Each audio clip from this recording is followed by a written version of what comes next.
Hello there, this is Lana Tucky, and I want to show you how to use your calculator to help yourself just a little bit with running a hypothesis test for standard deviation or variance. Now, you can't actually run the test with the calculator the way you can with proportions and the mean. It's just not available. But you can use the calculator to help yourself because there are pieces of this that you need, and the calculator will help you find, namely s squared in particular.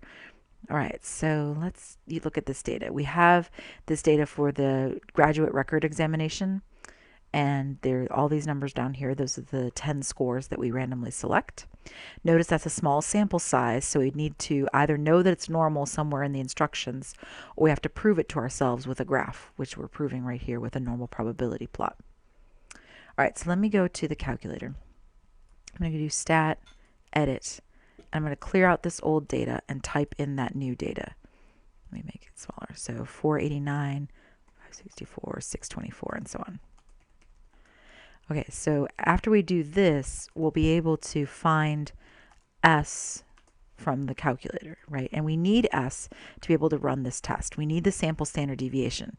And quite frankly, we need the sample variance as well, because if you look at the test statistic right here for step 3, it involves the sample variance right there, S squared. Okay, so let me grab the calculator. Nope, not there.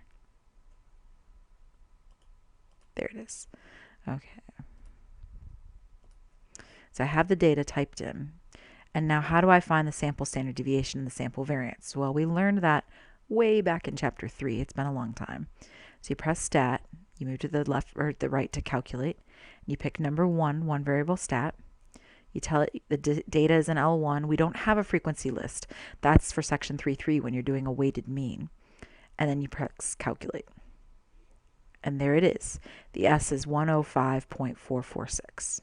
See right there? So there's your S. Oop, wrong place. S is 105.446. 105.4. And you can see it right here in the picture that I gave. It's right there. But I don't have to give that to you when I make that graph. I can make that go away.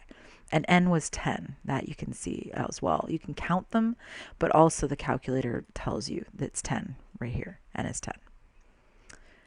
Okay, so now that we know that, we would be able to use this to find the value that we need, right?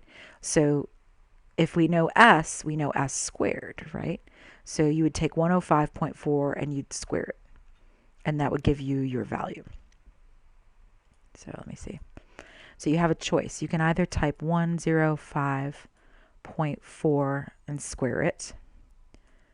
There's a sample variance. But it's not as accurate as if I use, oops, not second, sorry. Stop that. Variables. If I go to variables and I go to number 5, statistics, and then see number 3 right there, SX. It's the last sample standard deviation that the calculator found, which is good because that's the one I just did, the 105.4, but it's kept all the decimal places. Then if I square it, I get 11118.8 or 8.9. That's actually a little bit more accurate than the top one because the top one's rounded. So either one of those should work, but the bottom one's actually a little bit faster if you know what you're doing. All right, so there's how to have the calculator help you find your test statistic. It can't do the rest of it for you. I mean, you just have to multiply 9 times that value divided by 120 squared. The other thing you might want to have help figuring out is these two values for your chi-square distribution because we're doing the classical method here. And the calculator doesn't really find these, but you can help yourself just a little bit. If your alpha is 0.05, which it is in this case, and this is a two-tailed test, so then alpha over 2 is 0.025. So that's alpha over 2, and then you need 1 minus alpha over 2 for the other side. So that'd be 0.975, right? Or if you like to see it with the calculator, 1 minus 0.025, enter. And there we get 0.975. And then you go grab the table, and we want the chi-square table. So don't go to the t-table, go to the chi-square table. And if ever you forget, the bottom has kind of pictures for you. So you can see here, left-tailed, right, right-tailed, two-tailed, right? Two-tailed is the one we're doing. So you can see the 1 minus alpha over 2 and the alpha over 2. So you want 0.975, that'll be the one on the left. which is on the left-hand side. These 5 columns are left-hand side values. These 5 columns are right-hand side values. So 0.975, and we want row number what? Our degrees of freedom would be n minus 1, which is 9, right? Degrees of freedom is 9 right here. Okay, so we're going to go to that row. So go to the 9 row.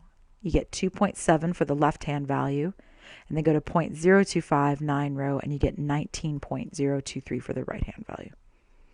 And that's it. That's all you can do. The calculator doesn't have an inverse chi-square function, so you'll have to use the table to find those two values. All right, we're all done with chapter 10. I'll see you back here in chapter 11.